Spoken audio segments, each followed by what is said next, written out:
1 in 3 is intended for mature audiences. Episodes contain explicit content and may be triggering as they often include violence and other varying forms of abuse such as emotional, psychological, sexual, and physical. In most cases, names have been changed to protect all involved. Please note, statements and opinions of guests do not necessarily reflect those of my own. Warriors, welcome to 1 in 3. I'm your host, Ingrid. You've heard me say this before, and I'll say it again.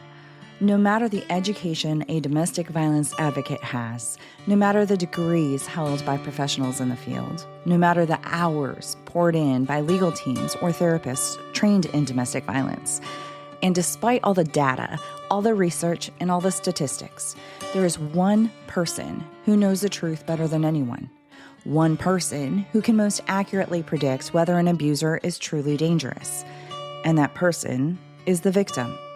If a victim expresses genuine fear for their life, believe them. Take them seriously. Dorothy Giunta-Cotter was afraid. She did everything she was supposed to do. She followed the rules. She sought help. And still, her story ended in tragedy. On March 26, 2002, Dorothy was killed in her Amesbury, Massachusetts home by her estranged husband. Her young daughter was on the phone with a 911 dispatcher as she hid under her bed when shots rang out. Dorothy was 15 years old when she met 20-year-old William Cotter in 1982.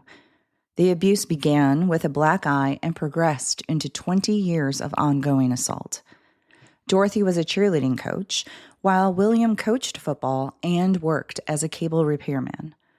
The two married and had 2 daughters. William beat Dorothy, strangled her, and while she was pregnant with her second child, pushed her down the stairs. As the girls grew older, William began involving them directly in the abuse.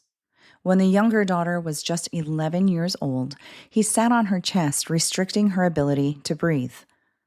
The final straw for Dorothy, because there is always a defining moment, came when William repeatedly struck their youngest daughter in the head simply because he disapproved of what she was wearing.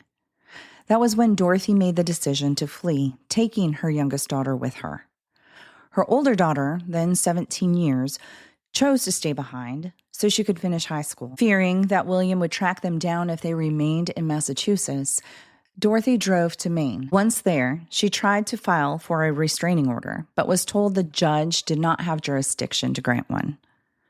This prompted Dorothy to return to Massachusetts with her daughter. She sought help from the Jean Geiger Crisis Center, where advocates assisted her in filing a restraining order.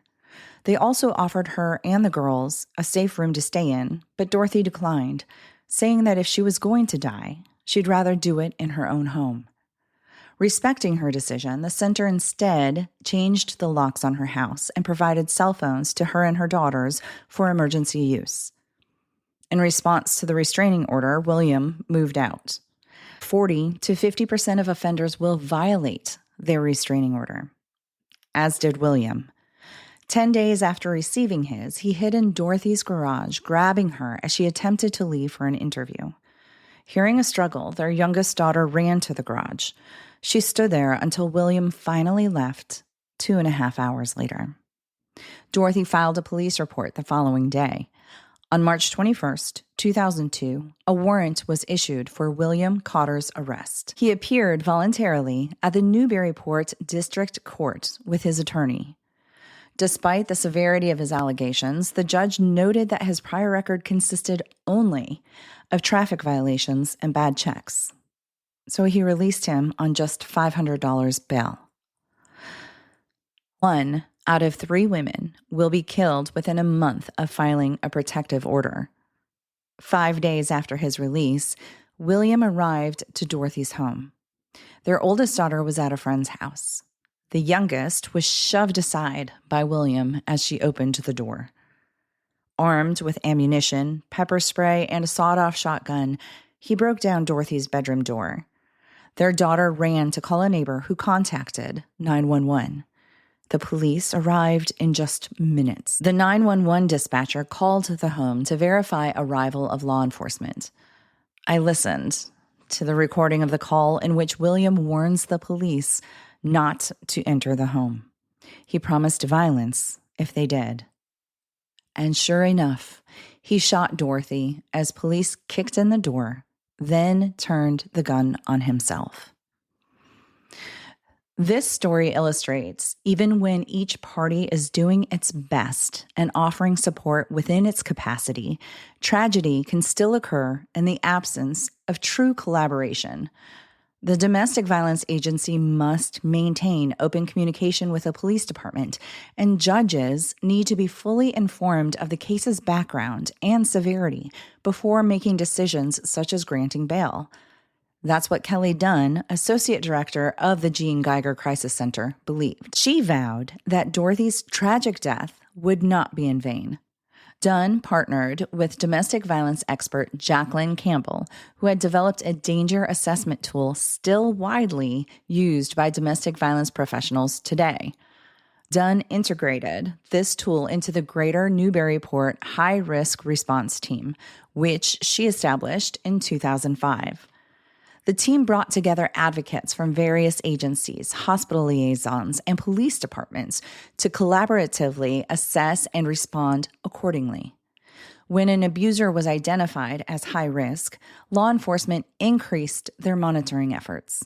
In some cases, abusers were required to wear GPS trackers that automatically triggered an arrest warrant if they entered a restricted zone near the victim. In particularly severe situations, child visitation rights were restricted, and dangerousness hearings were held to prevent the granting of bail. The initiative resulted in lower reassault rates and a reduced reliance on emergency shelters.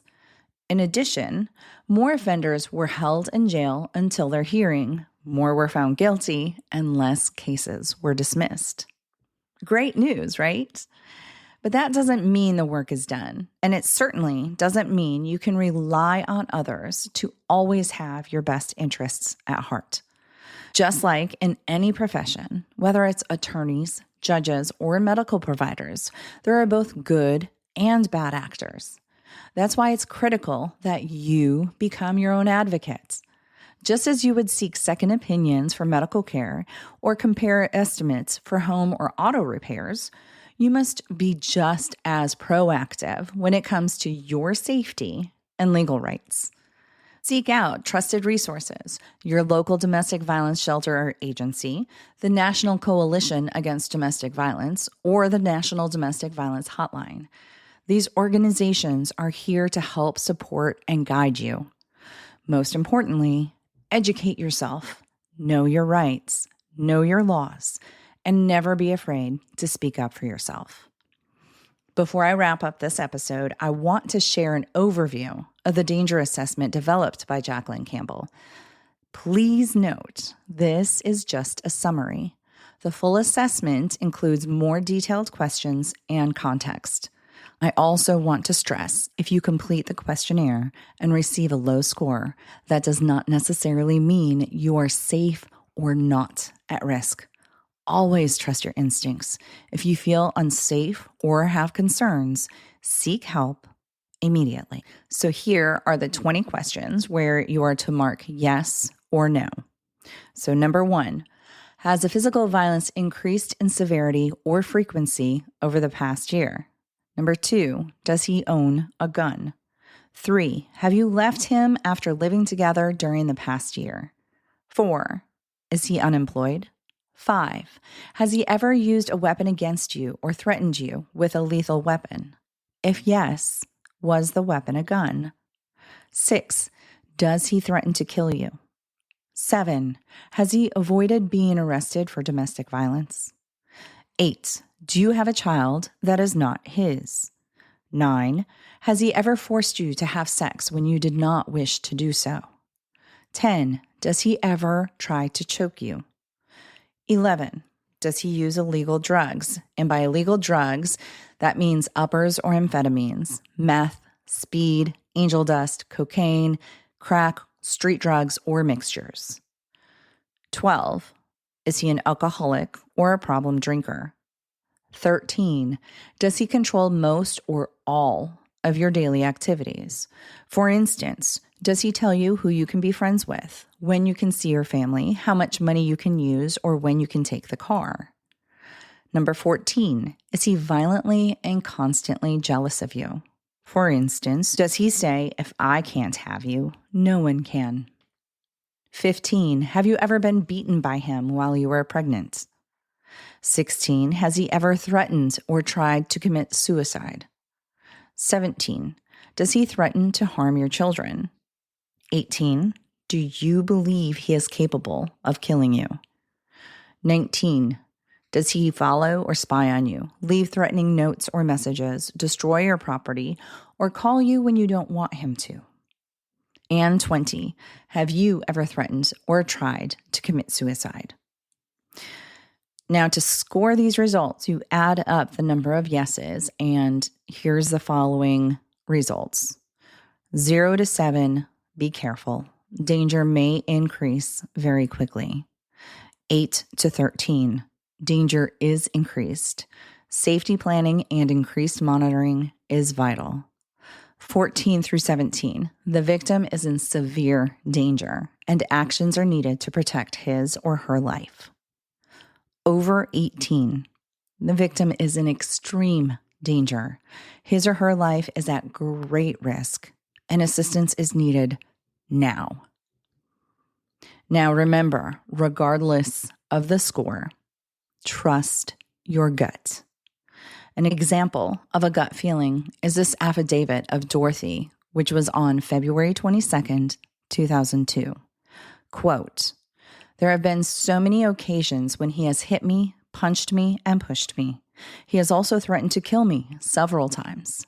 He has specifically told me over and over that if I ever leave him, he will come and find me wherever I am, and he will kill me.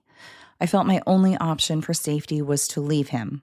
I was afraid to go to the police or the court for any help. I am still very afraid of him today and what he will do to me. End quote.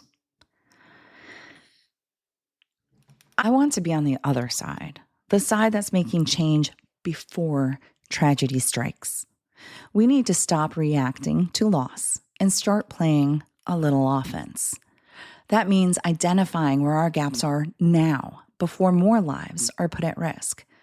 And for that to happen, we need to tell our stories. Legislators, law enforcement, advocates, they all need to understand the true scope and prevalence of domestic violence. Real change starts with real voices being heard. Thank you for listening. Sources for today's episode can be found in the show notes. I will be back next week with another episode for you. Until then, stay strong, and wherever you are in your journey, always remember, you are not alone.